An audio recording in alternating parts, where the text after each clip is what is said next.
Prabu Kresna, Prabu Kresna.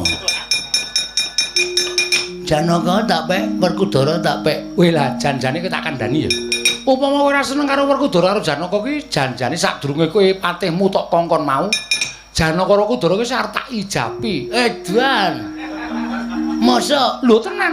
Mergo aku ya tresna karo Werkudara karo Janaka. wah, padha-padha raja penglamar Pancen ngono ayo padha dilamar bareng ayo. padha Raden sing pamungkas. Aku sayang karo kowe. Kowe arep tak gawa ning negaraku ngiri kadasar. Kowe arep tak dhaup. Raden, sayangku, cintaku. Muah, muah, muah. Wah, iki Pathokol Bawursari Dasar kepara nyata.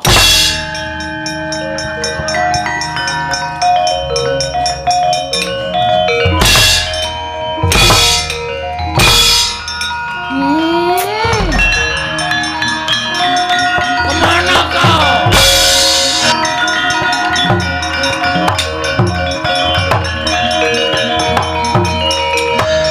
Iki sapa iki? Raden Janaka. Dewi Janaka. Iya dasar kepara nyata. Ayone tumpah undung. Dasar asu. Ana lencer kuning.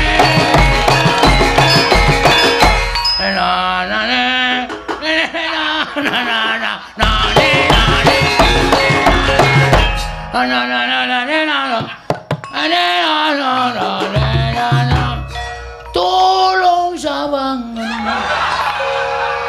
sawangan aku sing nandang rindu. Tolong mulia saurna utangku. Kang ati kaya. Ayo tak bojo sayang. Ayo. Aku lanang. Ora masalah. Aku asih dhisik. Aku lanang gelem wedok gelem.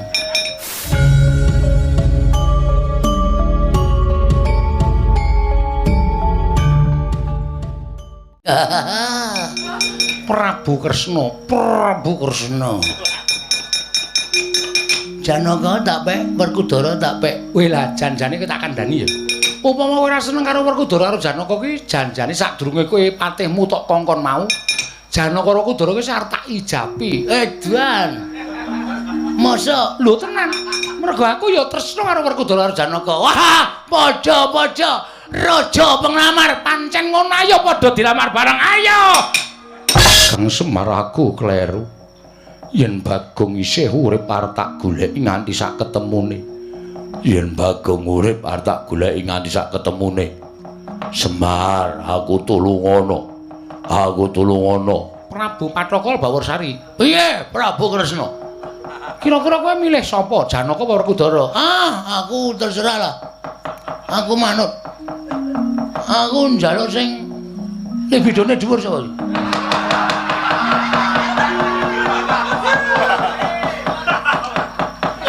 Janaka.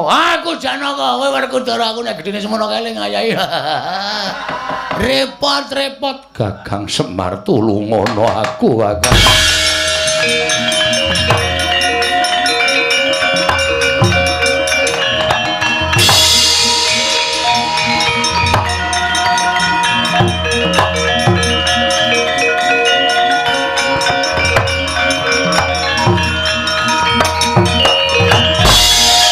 Belum bareng ilang Janaka karo Werkudara kok malah wujud becor.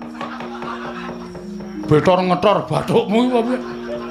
Sinuwun Ndara. Sinuwun Ndarawati kok malah melu-melu ya wis ben. Aku mangkel kok karo Janaka Werkudara iki pendak-pendak tanpa petungan. Sak penake dhewe kok mentala karo Bagong, aku rak ya ora trima to nek nganti mentala karo Bagong. Wong Bagong iki ponokawanku. Nek nganti Bagong dikapak-kapakke iki cilik diloloro gedhe tekaning pati, aku sing ora trima. Oh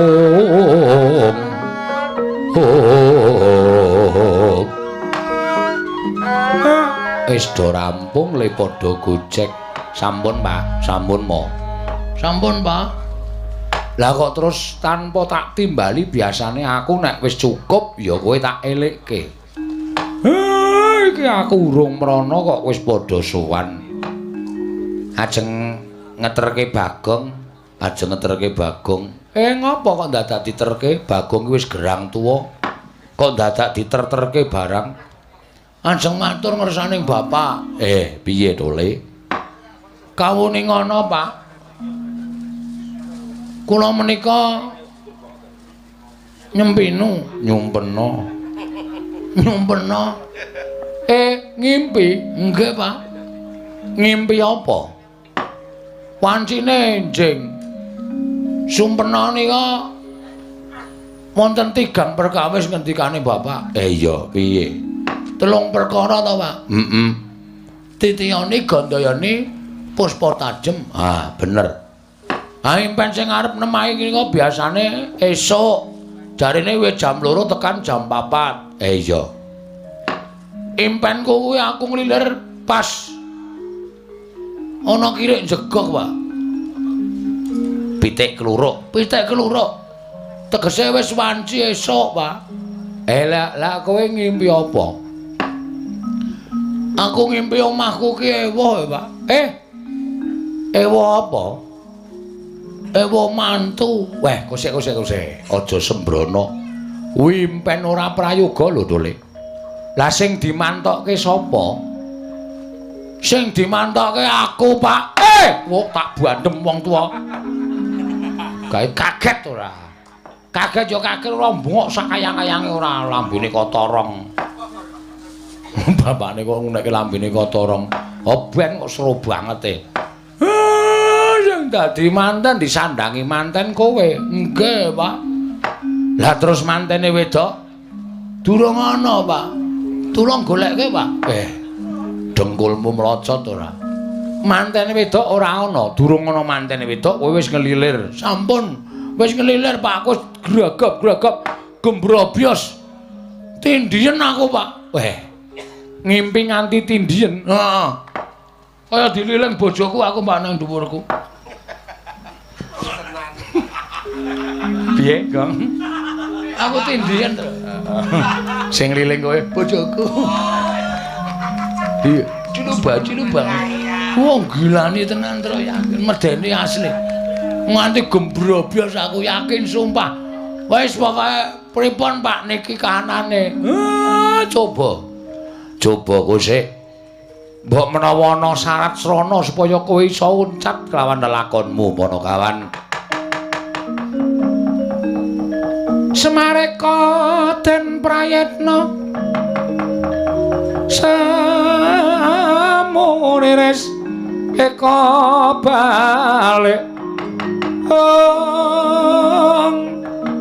titiyani Gandayani Trisunya purnama sasi gilar-gilaran ing tengah latar milang lintang Bima Sekti dereng ngantos paripurna Mbawacana katrenjo rawuh ing Raden Ajana tuwin Raden Werkudara karya cingak Lurah Semar Badrana ya wae lang-lang ing driya mangungkung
Permara remang swamya ngambrang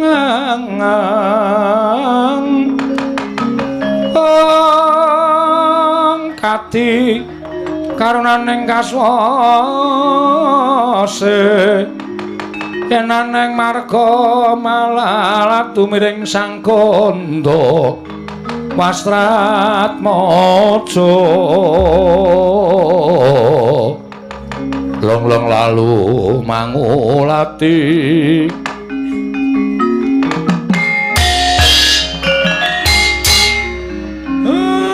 bekti kula kunjuk Ndara ya Kakang Semar ndak tampa Ndara Werkudara bekti kula nggih Den ya Semar ndak tampa Ndara bekti kula Ndara Janaka ya Nala Garing ndak tampa Ndara Werkudara bekti kula nggih Den ya Garing ndak tampa Ndara Janaka Ndara Werkudara bekti kula ya Petruk ndak tampa Ndara bekti kula ya Bagong ndak tampa ya Bagong ndak tampa enten apa Gus sumengka tindakipun sajaipun wonten wigatos Kakang Semar kula marga saiki aku pengin takon karo Kakang Badranaya lah kok ujug-ujug sampeyan nyuwun priksa dhateng abdipun Semar apan kudu kaya mengkono lakone nggih mang takon apa nek iso ajeng kula langsuli Kakang Semar dalem apa Kakang Semar tresna karo Pandhawa lah kok ngoten pitakonan sampeyan nek boten tresna kalih Pandhawa boten kaya ngoten lakone Semar sikil kula nggih sirah-sirah kula nggih sikil niku pengajaping ati kula mung kepengin gawe mulyaning kepunden kula Pandhawa enten apa to Gus kok sampeyan pitakonane kok kaya ngoten ngerti yo yen to pancen Kakang Semar tresna kalawan para Pandhawa mestine Kakang Semar ora kepengin yen to Pandhawa iki mengko godhang tegese Kakang Mbok Ayu Wara Drupadi lunga saka negara Ngamarta mbuh menyang endi lenggah ndadekake sungkawaning Kakang Prabu Puntadewa tumuli Janaka lan Werkudara kinen ngupaya jebul tinemune dina samengko ana syarat sranane yen to Kakang Mbok Wara Drupadi kudu kundur marang negara Ngamarta syarate napa yen aku matur kelawan Kakang Semar Kakang Semar ora duka nek pancen syarat srana niku ngembet karo Semar awit napa syarate mangkula aturi paring pangandikan kula mboten badhe wegah tumandang karya waton dados sarana kunduripun ingkang Mbakyu Dewi Wara Drupadi Kakang Semar syarate tan oleh kejaba mung kowe kudu masrahake marang anakmu Bagong dipasrahke pripun dipasrahke marang Janaka nek pun kula pasrahke Bagong bakal tak anggo tumbal Bagong ajeng nggih gombal tuwa budhek dibur kupinge ya Truk kuping kok dibur ora amen cetha wae edan ora Bagong arep nggo tumbal Pak nggo tumbal tegese dipateni ngono lho Ribun ya pancen mengkono Kakang Semar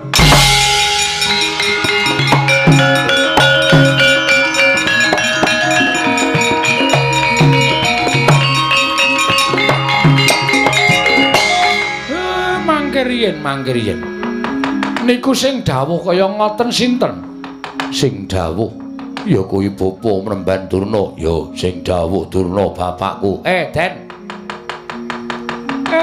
nuwun sewu bareng sampean ngendika kaya ngoten ati kula kok kaget kula kok miris sampean kok bola-bali percaya karo Begawan Durna to cobi kula tak nyuwun priksa sing dipercaya niku napane anak kula Bagong ora ana gandeng senenge karo Ndara Ayu Wara Drupadi lah kok malah saniki ajeng didadekke tumbal niki terus larah-larahe pripun sampean kok percaya banget karo Begawan Durna kok nganti anak kula sing melu momong sampean wis cilik nganti gerang kaya ngoten sampean ajeng mentala dadekke korban kula mboten entuk kula ora mathuk yen Kakang Semar ora entuk tegese Kakang Semar ora tresna kaliyan para Pandhawa kula tresna ning aja kok kula warga kula dienggo korban wose tak jaluk entuk ora entuk tak jaluk Dipol, wenehno bangane anakmu tak rudha paripeksa.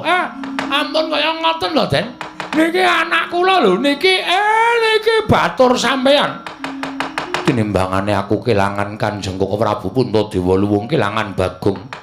Kakang Semar sesuk iso golek putra meneh diangkat minangka dadi ganeping Panakawan. Nolo gareng piye? Pedro, impene Bagong kok numusi, Tru. Gong piye, Gong? Nang apa iki? Ana rembug dirembug. Ana perkara diperkara. Kowe ra krungu apa piye, Wer Duwer? Ndara Janaka rene, Gong. Wis ngerti, arep ngapa? Ndara Janaka golek tumbal. Nggon aku akeh. Suwekan sarung Ora gombal, Wer, tumbal supaya Ndarawara Drupadi iso timbul ning negara Ngamarta. Mongko sing diangkah tumbale kowe, Gong. Lho. Aku? Nek kowe arep duwe atur matur Ndara Janaka dhewe, Semak iki kok perkarane kok kaya ngene iki piye iki?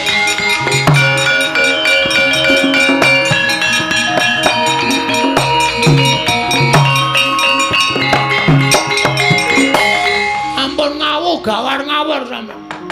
Kula ora ana sambung rapete karo tindake Ndarawara Drupadi kok ngerti-ngerti arep dipateni.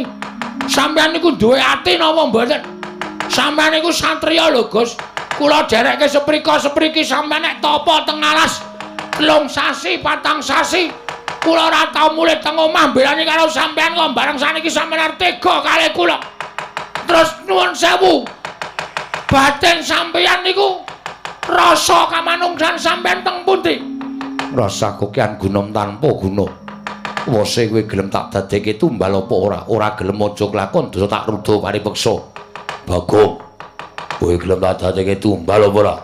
Ora gelem tak dadekke tak idak nang kene mati nang kene. Mlayu le, mlayu mlayu Bagong.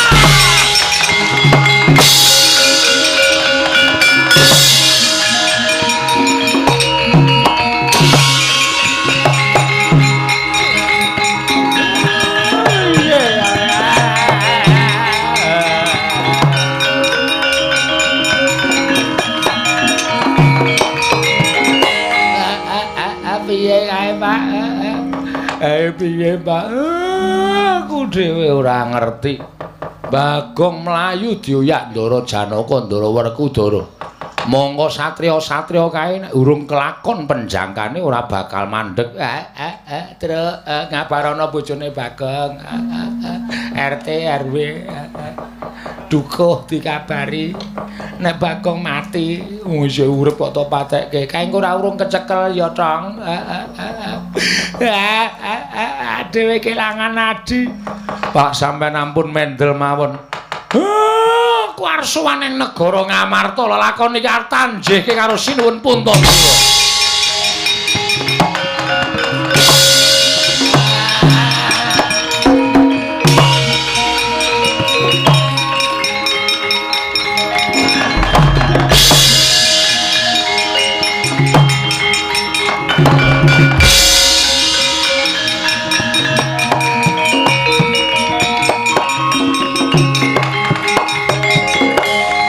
Copot kabeh sandang aku.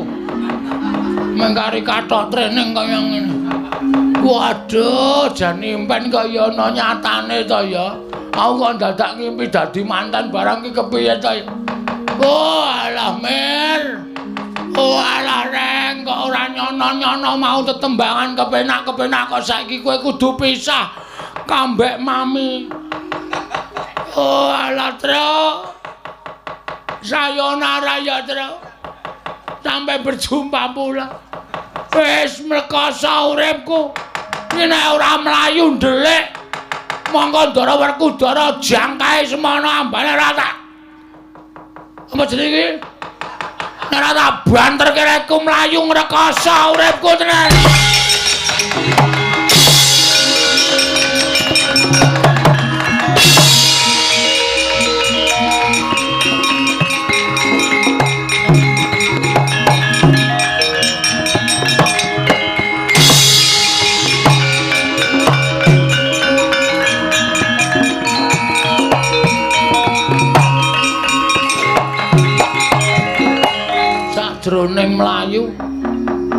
Pikiranku kok dadi bingung ta iki. Aku arep nendi, arep ngenger karo sapa? Wis ora ndek anak, ora ndek sedulur, ora duwe kanca. Wah, wis repot tenan uripku iki. Mongko Ndara Janaka isih ngoyak terus kaya ngono kae ya mung tak gawe bingung aku mlebu grumbul jebol kana. Isih do tingak-tingung goleki telapakan kakiku. Nggone goleki karo aku wis. Oh alah dewa. Kok dadi kados mekaten lampane ingkang kedah kula sandhang dewa. Dengan mentala dhateng jasad kula. Oh kelingan anakku sing cilik. Oh ora bakal ketemu karo aku meneh kowe le. Nah ya wis mending mengko ya nakale ra jamak-jamak. Nangane njukuki dite bapak. Wis jan anak kok kaya arep dadi maling. Nek ora tak tinggal wis malah repot uripku wis tak golek dalane pati wae aku.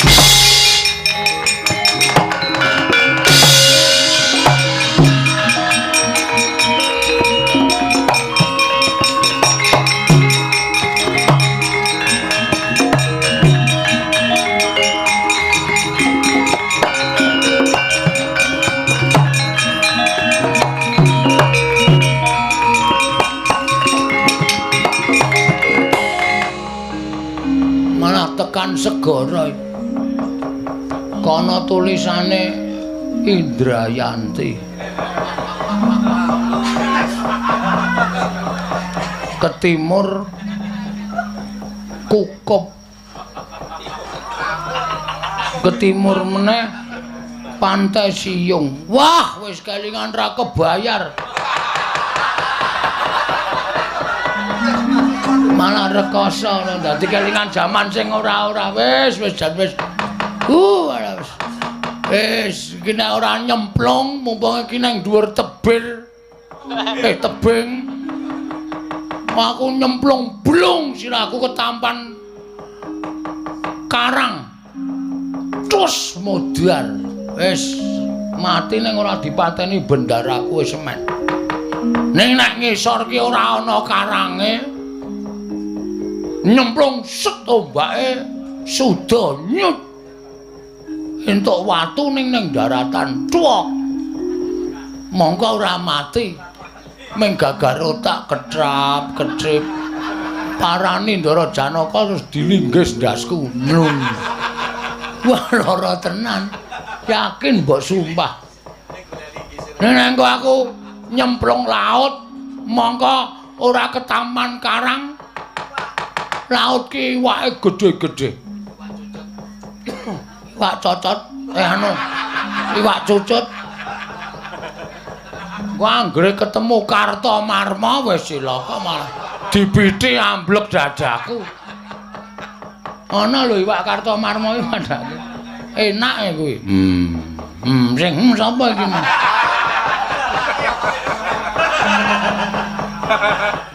Ya nek ketemu iwak hiu langsung dimplok. Nek men ketemu iwak cilik-cilik kuwi lho. Iwak cilik-cilik seneng mangan daging. Ha ya wis. Men dikrikiti mboko sithik kae. Wah, wis. Mongko gak nyemplung laut kolorku kendho. Kathoke mlotrok dhewe wis. Bawah laut nyom. Dikira cacing. Cacing hibrida. Cokot gemel. Ya nek pedhot. Nek ming ting sliwir. Apa ora lara banget. Oh, wis cilaka tenan. Kayak cacing kok nggawa umpan loro. Cokot meneh karo iwak. Ya nek ming dicokot, nek ming digriseni. Monggo iwak senengane mangan lumut. Nek ming di ngono. Wah, rasane tekan. Asli tenan apa? Dikukure penak. Pomene di jan wis temonjo tenan. Sine ora nyemplung segara, selak kecekel Ndara Janaka aku mah gamblek wae. Wis ya Yam. Sarjem. Aku tresna karo kowe sayang. Titip anak-anak ya. Aku wis ora ana nggon dinggo urip. Aku arep nyemplung segara. Wis ngono ya. Aku njaluk pamit. Ngandel ora. Ngisor pas nggo liwat kapal. Lah ketampan kapal malah. Balik kene ro nelayane. Janji loko tenan. Ngenteni le nganu ah. Le apa le banjir. Nek ora ngono ndak ora rampung-rampung ah. Wis, Mir. Truk. Rang. Aku nganti lali karo kakang-kakangku dhewe. Apa arep mati ki apa ya? Karo sapa-sapa kok lali jan. Ya wis, tak nyemplung telenging samudra laya. Iwak sing gedhe mara. Aku untalen wak, gendang modar ora urip ngene iki terus.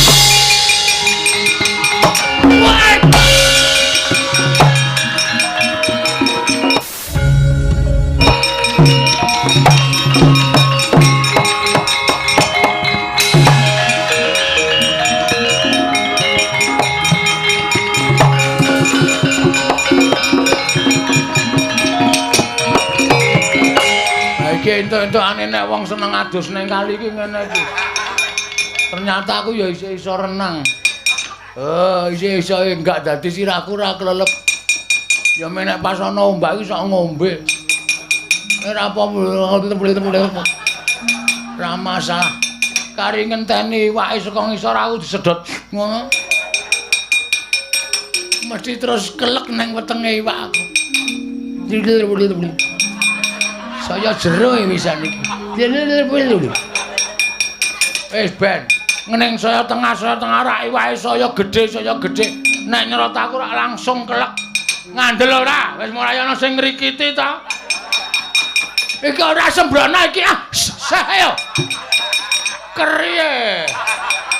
Ora dimplok mung diombak sambus. Iki mesti wak sapu-sapu iki. Sing cangkeme cemipok kae.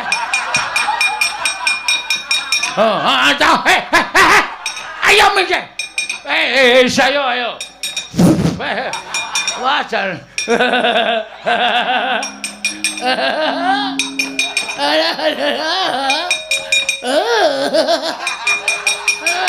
Wah, ya dikrikiti sing cilik-cilik sik ora masalah wis, Ben.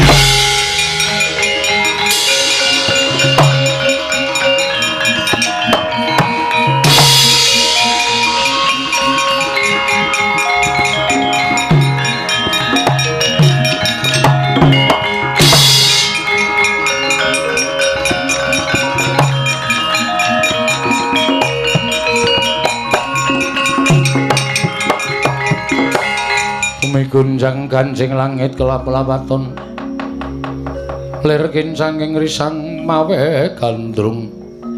Aku kok mentas dhewe. Sapa iki sing nulungi aku ya? Engko gek Ndara Janaka.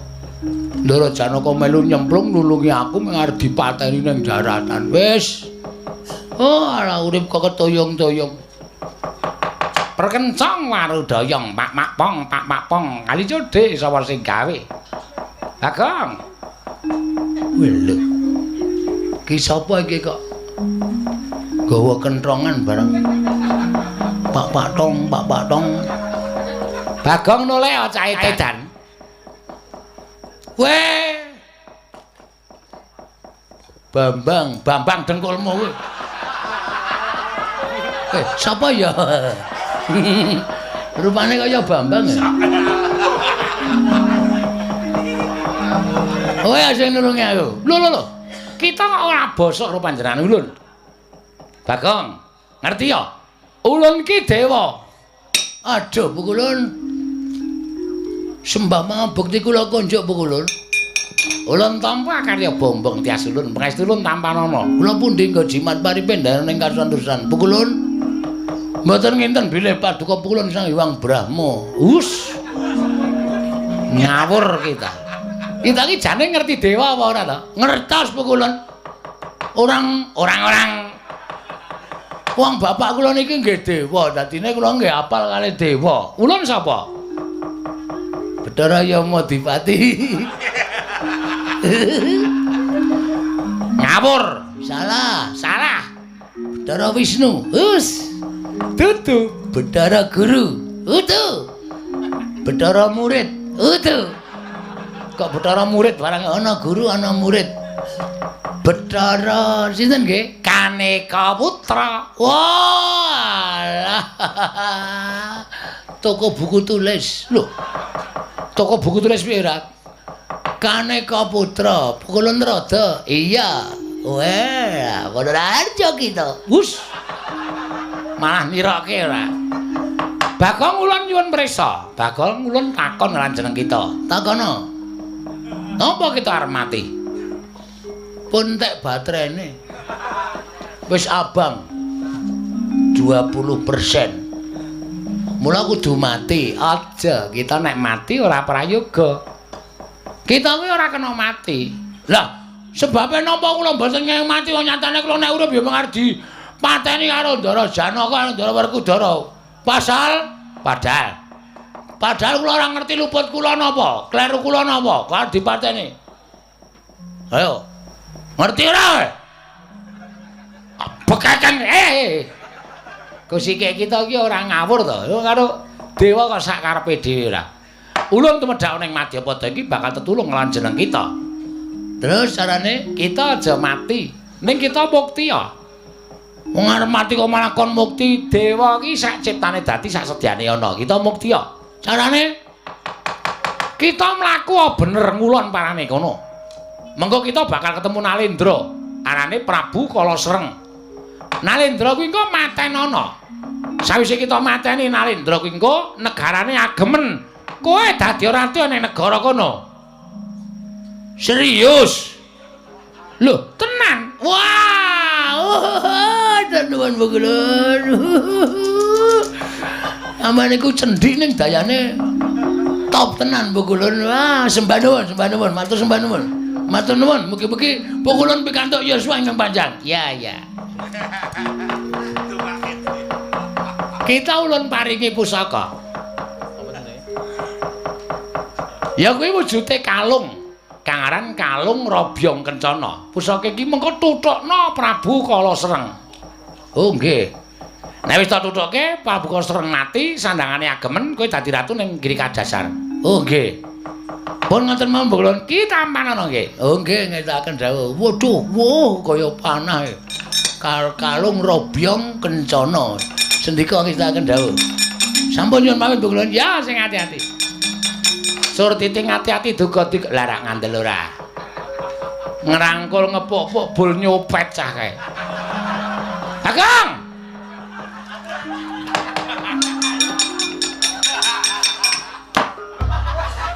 Wonten dawuh Pukulan. Wes, dompet ulun baleke.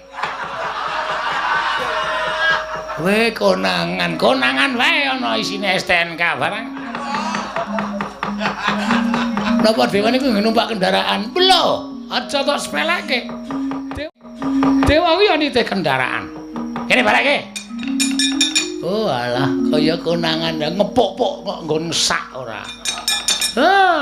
Sembrana ora. Pun kula delok e wau. Iya. Saman kok nyimpen fotone bojo kula. Wes. Sing kandha sapa ora wae? Ayo. Oh, ajar nang kene iki. Ora ngawur iki. Garwa ulun e wadake. Wah, persis bojo kula e. Berarti garwane Pukulan Trada niku nggih elek. Ayo Ben. Sing penting tresna kok. Matane wurdek. Ben. Ben sakarmu arep. Andeng-andeng kok nang ngisor mata wis ora apal pantut babab. Wis Ben ya wis Ben ora apa-apa wis Ben. Wis kono mangkat ulun kondur makayangan. Ngatosaken Pukulan sembah kula ingkang nderekaken Jengkar Paduka Pukulan Bathara Trada. Ya, muga-muga kasembatan panjangka kita ya.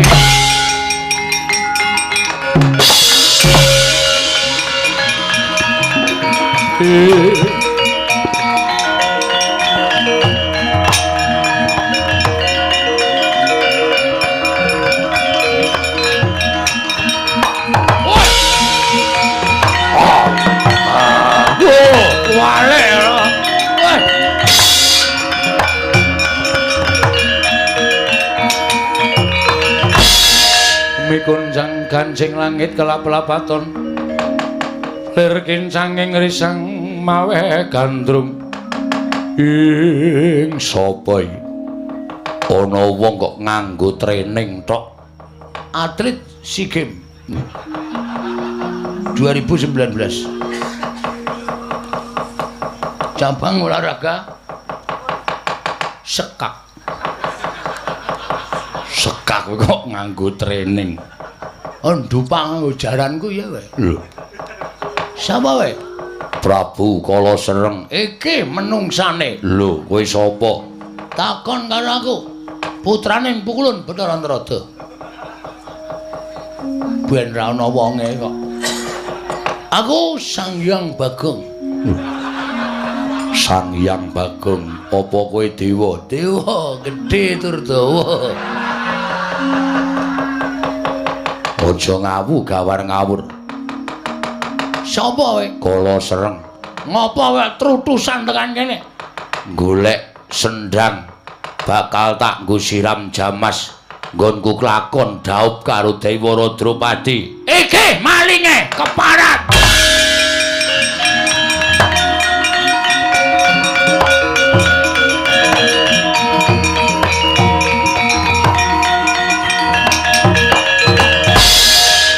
Strayali binatang September Oktober November menungsa ratatanan kowe jebul ratu Gustiku Dewi Dia Ayu Wara Drupadi ilang saka negara Ngamarta iki saka pokal gawemu Kala Sereng lho kowe sapa aku abdine ora mbaleke Wara Drupadi tak untapke nyawamu kowe diapurmu ing kaya ngono arep mateni karo aku arep tak pateni nganggo apa iki tampanono kalung robyong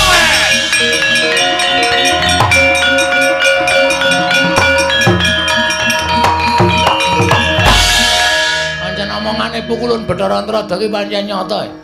Pusaka tak tucoke Prabu Kala Sereng modar. Sandangane mau welinge kon nganggo. Oke.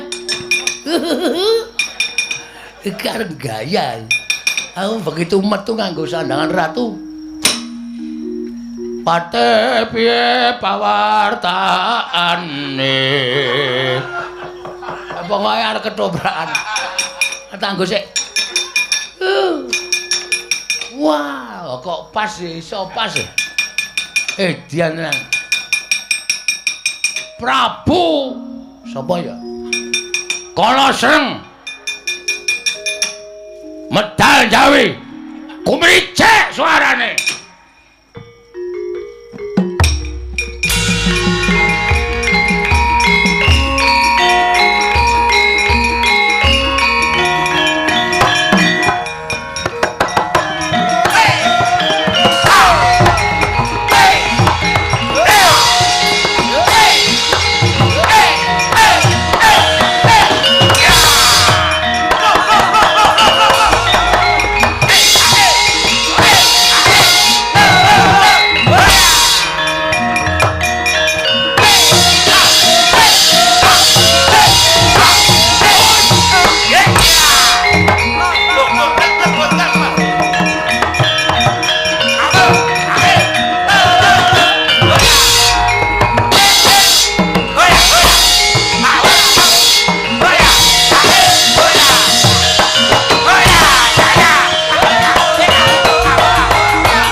Oh, mengke-mengke aku.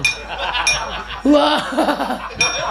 Ora sembrono karo le waduh le apa. Kemricik bareng joget ki ya abot tenan jan. Dian. Ayo iki Prabu Kala Sereng. Aku ya arep nganggo jeneng Prabu Patokol Bawarsari. Patokol Bawarsari. Awas, aja kualik. Aja pisan-pisan nyebut Prabu Kepakon anu Patokol Bawarsari. Nih, giri kadasar. Tak jujuke nggone sapa sing meparangi karepe Prabu Kala Sreng. Rawe kembang rawe. Dang dang dung. Dan tenan. Ben awar nekat tenan bengi iki. Luweh terserah. Sapa sing meparangi karep aku sanane Girika Dasar rawe rantas malang bakal tak putung legane atiku.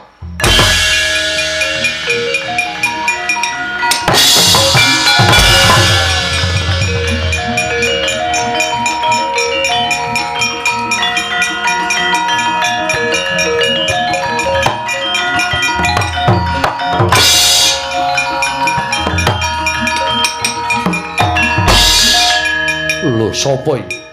Nganggo sandangan ratu, wonge cendhek kepalang. Lek nomoripanmu gatena gobokmu, aku sing bisa mateni Prabu Kala Sreng. Mula sandangane Prabu Kala Sreng tak agem. Aku Prabu Kala Sreng sing bakal lenggah dampar ke Prabu ning negara Girika Dasar. Kowe sapa? Patih Sengkuni dudu. Patih Rumeksa Praja. Patih Rumeksa Praja. Negarane Prabu Kala Sreng tak wenehke apa ora? Ora bakal aku wenehke Tendiang nganggo sepatu. Letuku nang Lazada. Hai.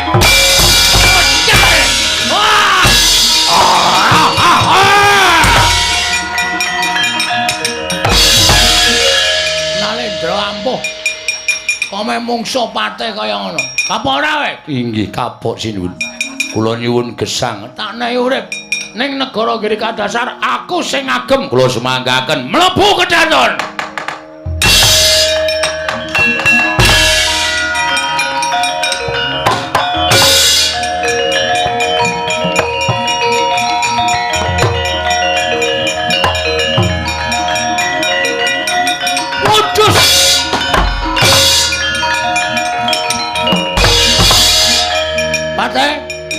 Patih.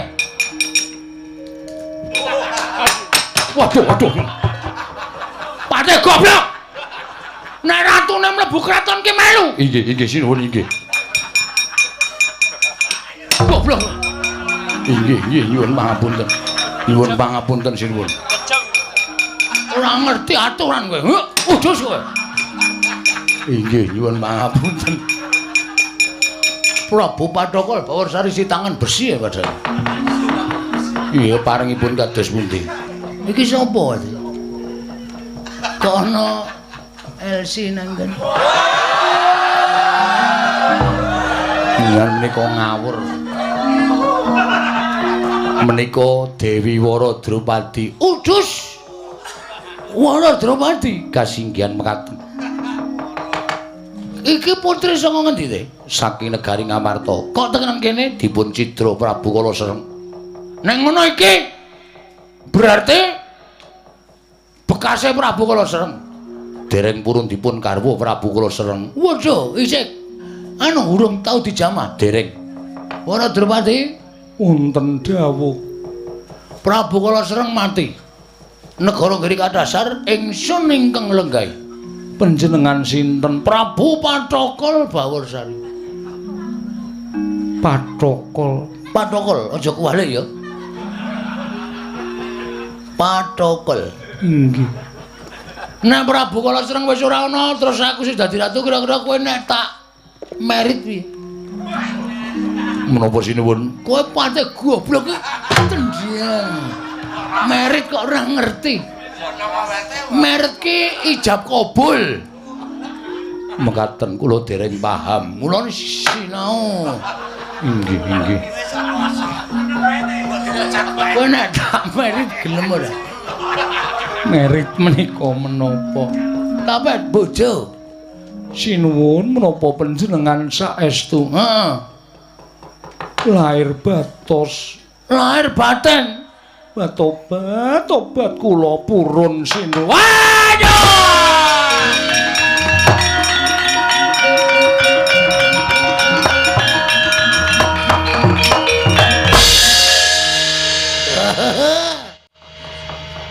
Wonten dawuh.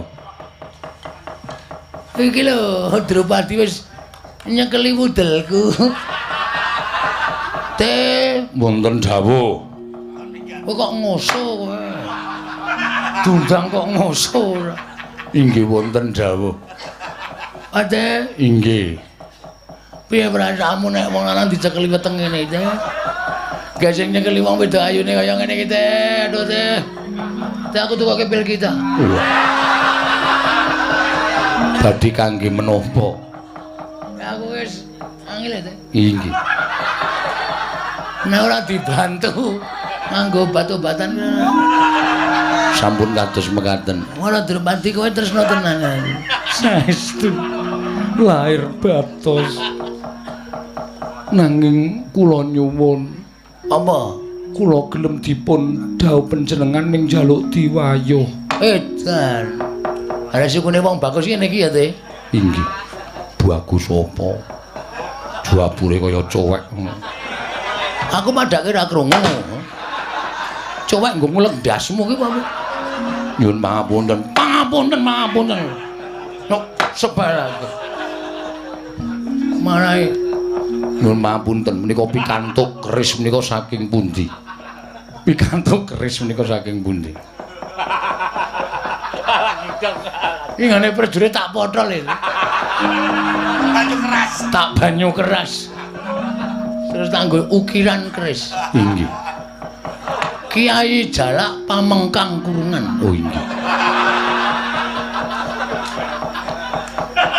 Menawi dipun wayuh, Sapa sing kudu tak wayuh?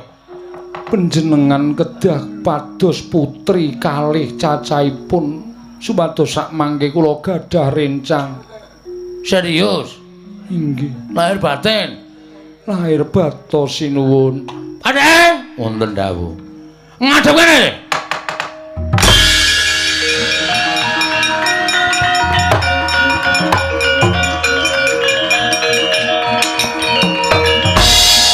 Ora Drupadi.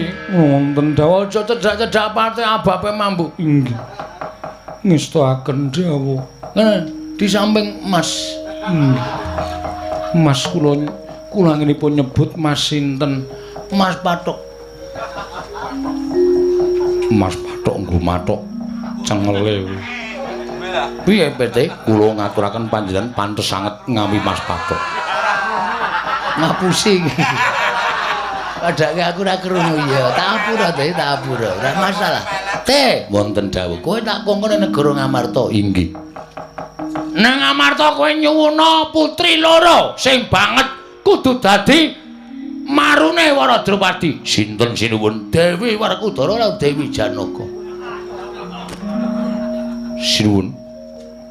Dewi Werkudara menika sanes putri nanging menika satriya. Raden Janaka menika sanes Dewi Janaka. Menika satriya sanes putri. Patih.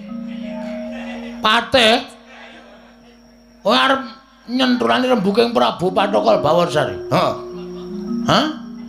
Dalu tak hukum pices kowe. Waduh, sampun. Nek ora gelem mangkat Sendika.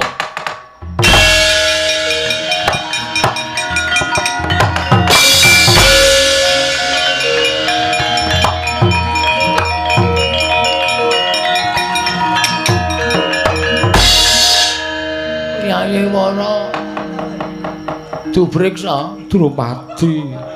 Wah, jan kowe manjinga ning akekku mata kucing. Nggih. Kowe tak gawa ning negara Ngamarta mergo aku kongkonan pati kok kaya ora percaya. Marengipun Ayo. Di tunjem. Pateku kae. ditungka. Ya, ratu rong suwe iki ora ngerti basa.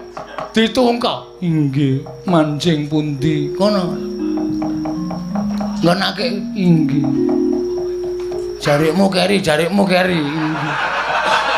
Semilake. Inggih. Nyuwun pangapun. Ayune. Wis, mapan ning nggonake ya, sayang. Inggih. Aku tak nututi patihku kae, patih petok patih. Dikongkon klomat klamet. Lah malah ngangkring barang. Tendangi tenan kowe.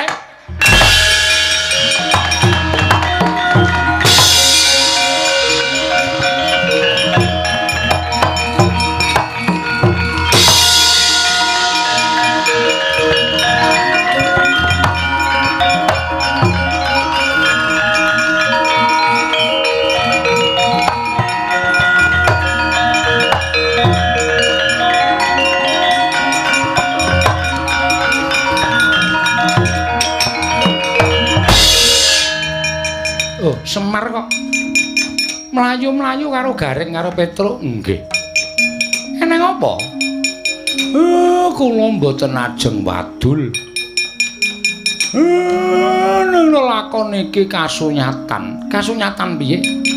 Karang kadempel kerawan Ndara Janaka, Ndara Werkudara.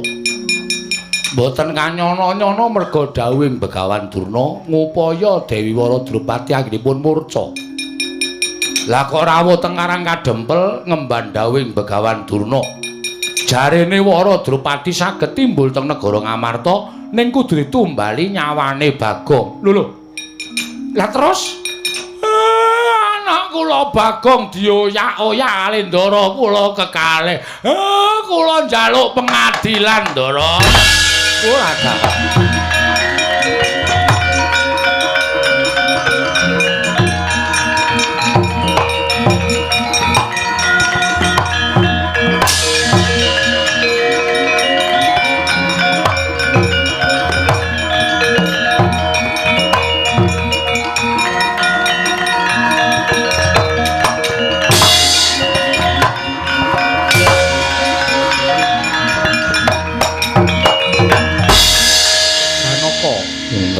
Werkudara. Nggih.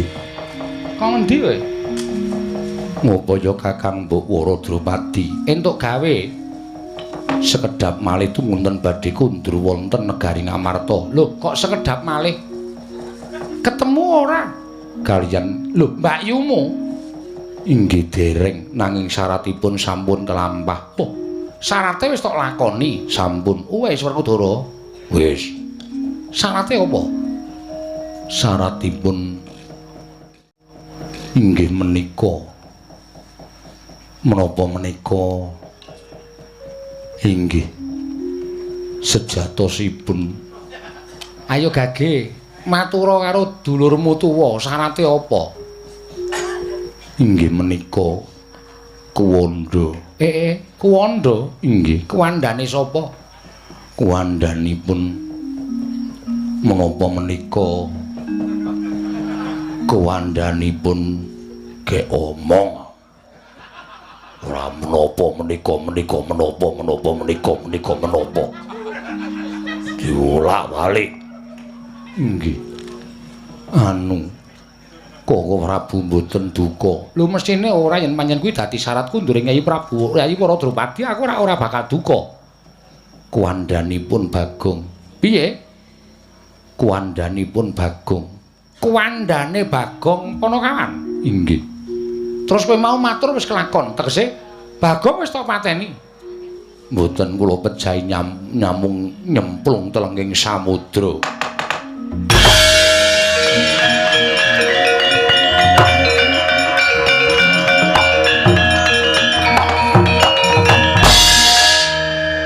Nyemplung telenging samudra Bagong nek ora mbok oyak-oyak mesti ora kelakon nyemplung. Iya toh? Nggih. Coba to Janaka aku tak takon karo kowe iki jane duwe nalar ora to?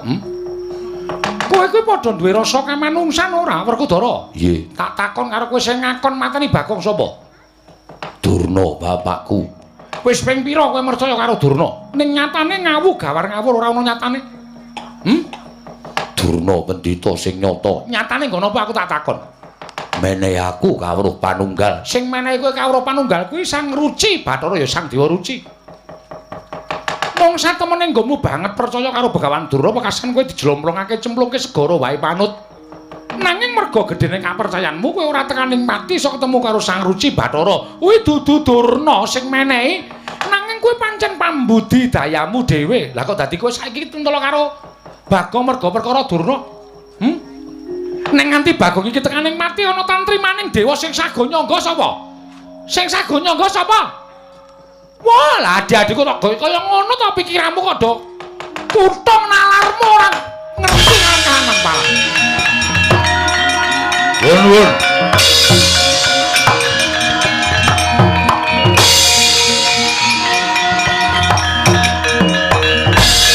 Sapa iki? Kula Patih pangreksa praja saking negaring Giri Kadasar. Kula utusanipun Prabu Patokol Baworsari.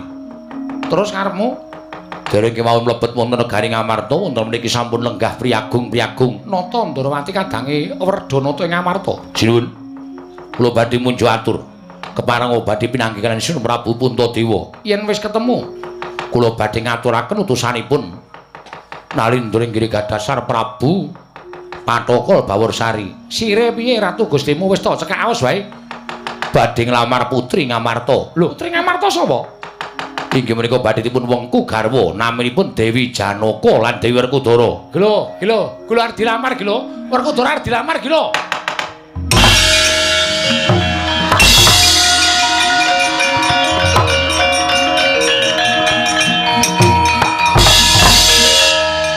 Wong ki nek kondang, wong ki nek kuncara.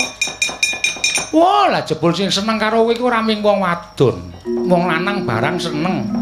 Ya ta, Pedro? Nggih. Ayo ayu ndasmu.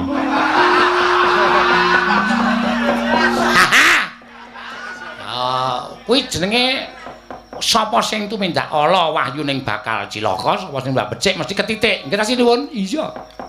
Wis benengke wae. Aku tak ketemu karo Patih mau, tak kandha karo Patih mau nek Janaka saguh dilamar Prabu Patokol Baworsari. Koko Prabu. Koko Prabu sampun kados ngaten Koko Prabu kula isin. Kowe duwe isin wae. Kowe duwe isin? Inggih. Yen kowe duwe isin kudune kowe duwe rasa welas asih. Ning kowe koncatan rasa welas asih. Kowe mentala karo abdimu Bagong. Lah gunane apa kowe duwe isin? Coba aku tak takon karo kowe. Gunane apa kowe duwe isin? Wong kowe tresna asih rasa kamanungsan, kowe dibelani Bagong seprana-sprene wae ora ngrasake dibelani kok. Kowe isih duwe rasa tresna asih ki asihmu nggon ngendi aku tak takon karo kowe.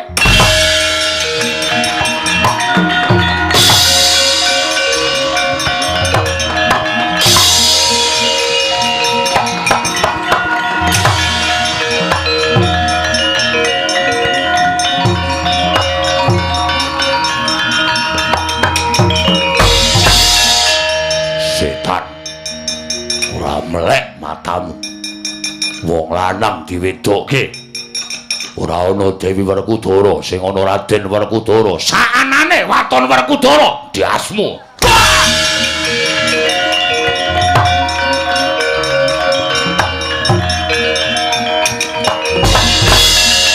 Mudar. Wani madunke Werkudara, tatane nyawa. Spelekke. Wah, kon rene Ratu Gustimu, suweke cangkeme. Nalikane oh, jog jeng. Suram-suram tiwangkana kinggen.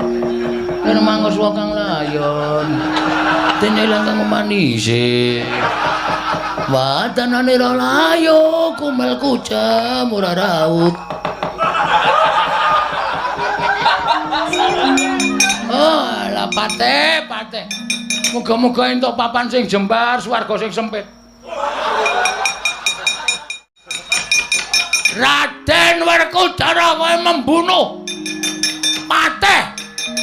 Iki Prabu Patokol Baworsari Sirnana legane ati.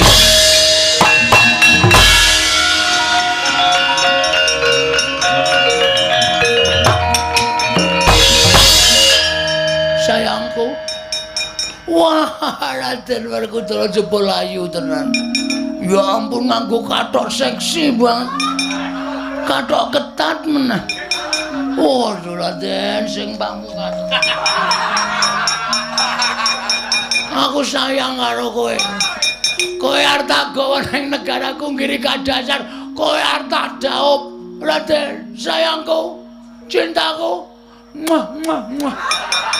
Wah, iki Patokol Baworsari Dasar kepara nyata.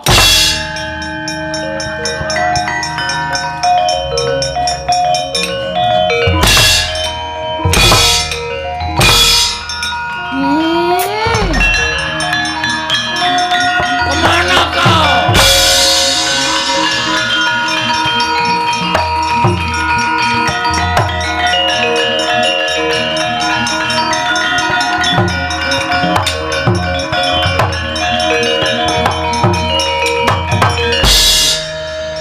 Iki sapa iki?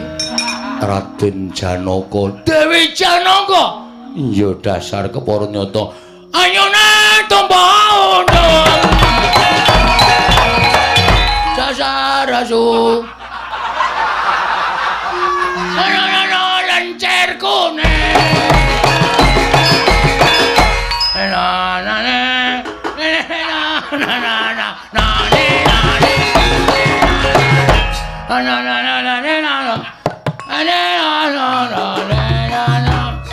Tolong sawangan aku sing nandang rindu. Tolong mulia saurna utangku. Kang atiknya. Ayo tak bojo sayang. Ayo. Aku lanang. Ora masalah. Aku asih dhisik. Aku lanang gelem wedok gelem. Aku kuwi lanang. Cahedan Patokol Bawarsari tak pecah siramu. Nyo pecan.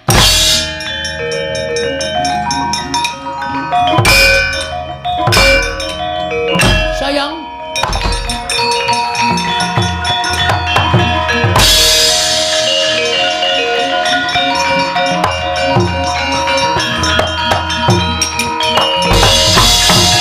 Wis sapa iki?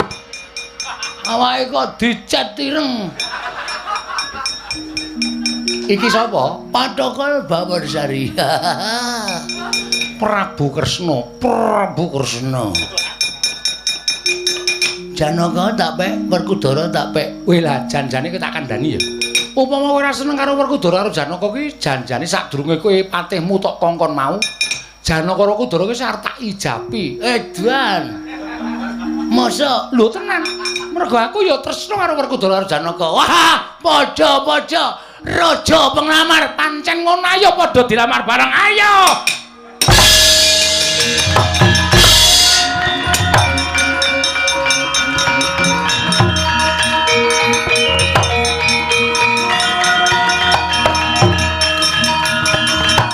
Kakang Semar.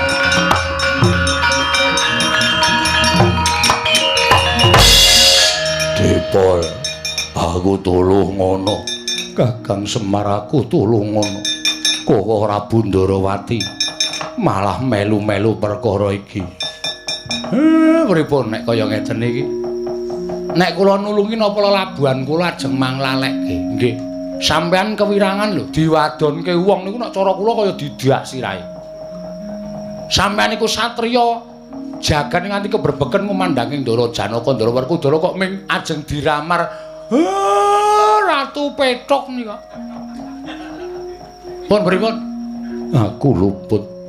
Kakang Semar aku kleru. Yen Bagong isih urip arep tak goleki nganti sak ketemune. Yen Bagong urip arep tak goleki nganti sak ketemune. Semar, aku tulung ngono. Aku tulung ngono. Prabu Patrokol Bawarsari. piye Prabu Kresna? Kira-kira kowe milih sapa? Janaka apa Werkudara? Aku terserah lah. Aku manut. Aku njaluk sing libidone dhuwur sapa iki?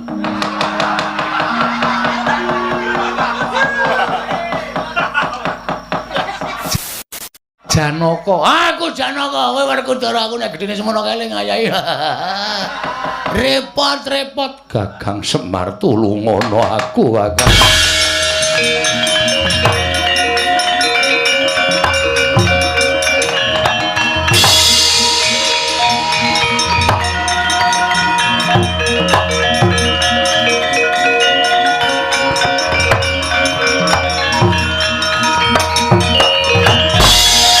Belum bareng ilang Janaka karo Werkudara kok malah wujud Betor. Betor ngetor bathukmu iki apa? Sinuwun Ndara. Sinuwun Ndarawati kok malah melu-melu ya wis ben. Aku mangkel kok karo Janaka Werkudara iki pendak-pendak tanpa petungan. Sak penake dhewe kok mentala karo Bagong, aku rak ya ora trima to nek nganti mentala karo Bagong. Wong Bagong iki ponokawanku. Nek nganti Bagong dikapak-kapakke iki cilik diloloro gedhe tekaning pati, aku sing ora trima.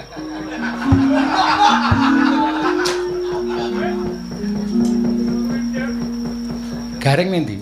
Teng mriko. Petro Teng mriko. kae kon ngajar ratu kae. Lambene kula ora pangling. Ya pancen le dandan ki lambene digawe ciyut. Kan ketok orang goblek banget. Ning ora ya kelingan to. Bagong mesti mambu solar. Nggih. Lah wong saka kene breng-brengan ngono kok.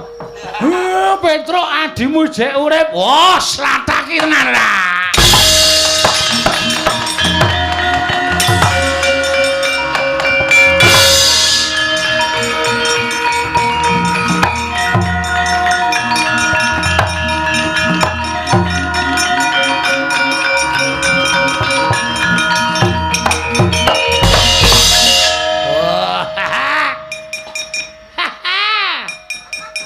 Iki entuk sandangan saka ndi to, Wer?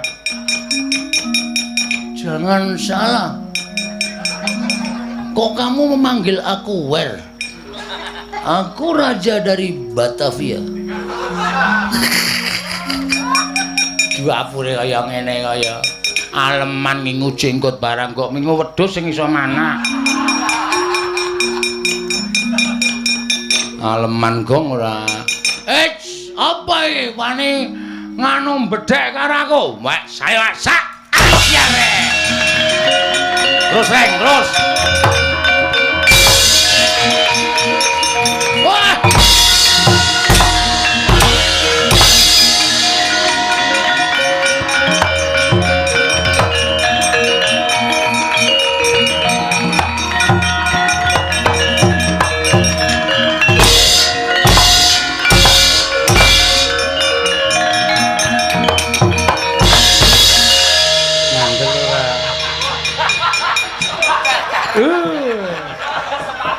Aku wae terus. Ah iya. Bagong anu Gareng nendi? Aduh. Sik ngimpi dadi manten aku sing mati Gareng. Ah Gareng mau ning ngisormu ya. Heeh, tak walik. Oh tak jeblos-jebloske aspal sakayange. Reng, tangi Reng, ada dadi ratu kok. Ndadak mati barang Reng. Ya wis terus ora masalah. Bojone Gareng rada lumayan lho, Truk. Ah iya. Damri nang omah ya. Ya. Ah, plinteng tenan ya. Rumasane anggere muni ana dulure mati kok bahagiane ora jamak-jamak. Ning arep do aneh-aneh ora.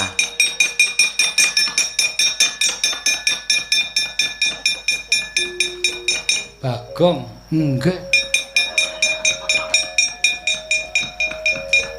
Bagong, Nggih. Sido arep ngepek aku. Sida. Ngedek.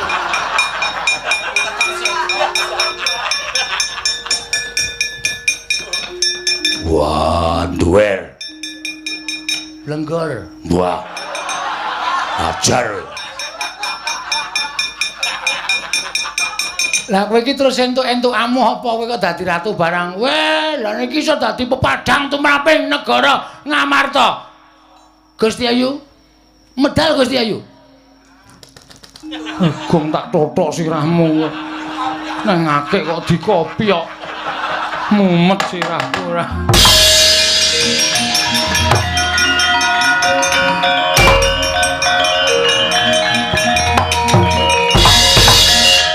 Edan. Lah iki Prameswari Ngamarta mlebu ning akeh dikopi kok wae. Nek mboten dikopi ora metu. Metu ta? Iya. Kandhane kok. Ameng kula ngeten kowe. Aja metu ora. Aya keten kok. Nek mboten dingatenke ora metu. Iya. Ngerti aku nggih. Bagong aku njaluk ngapura. Bagong aku njaluk ngapura. Nggih, pun mboten napa-napa. Sing penting Ndarawara Drupadi wis kondur teng negara napa menika? Ngamarta. Terus kula ya wis iso mbalekke Ndaiwara Drupadi. Yai Ratu inggih ngatur panuwun Koko Prabu inggih sami-sami. Binyamrena nek tumindak nganggo petungan ora sak karepe dhewe. Nggih? Yo. Lemeng ya iya.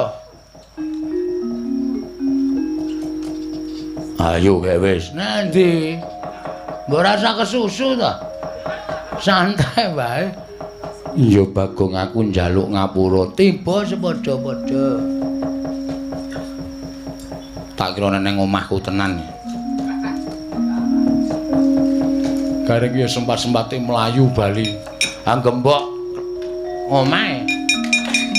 bojoku tak pasung tak nang kamar. Aneh-aneh wae.